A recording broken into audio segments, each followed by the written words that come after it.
It occurs to me in reading this gospel passage today, sort of out of context, that maybe Jesus became frustrated when people didn't understand what he tried so hard to tell them.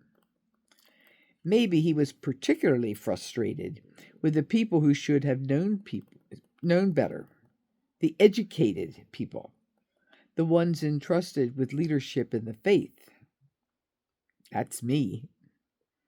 I'm not ordained, but I've been entrusted in the leadership in the faith through serving as a pastoral associate for many years.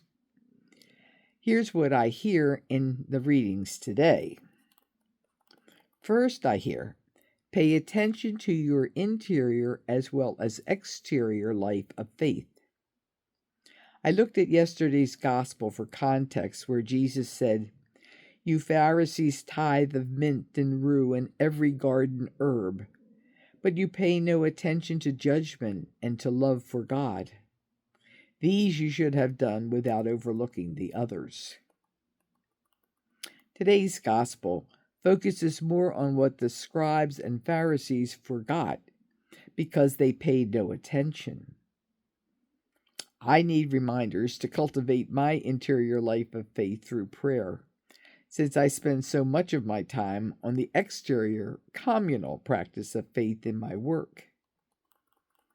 Many people I know outside of ministry circles need reminders that it's okay and even helpful to practice faith in a tangible, communal, ritual way.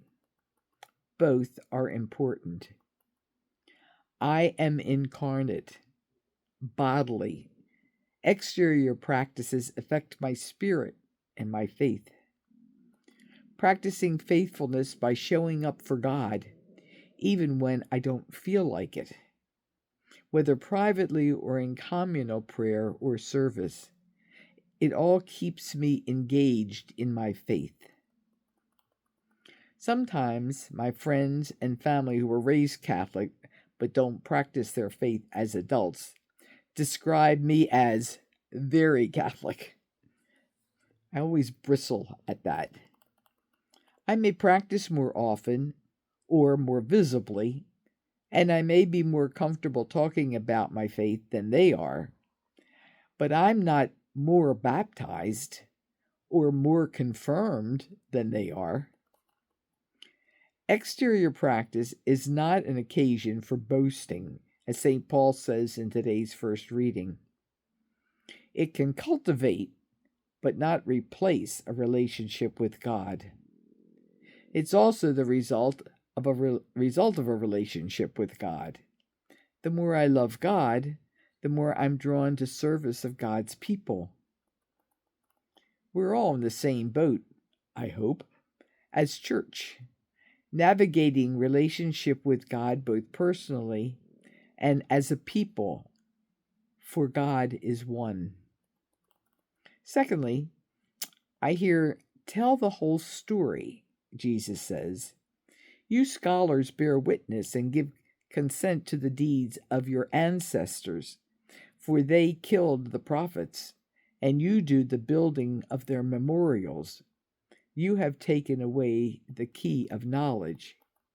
You yourselves did not enter, and you stopped those trying to enter. All that's from Luke 11.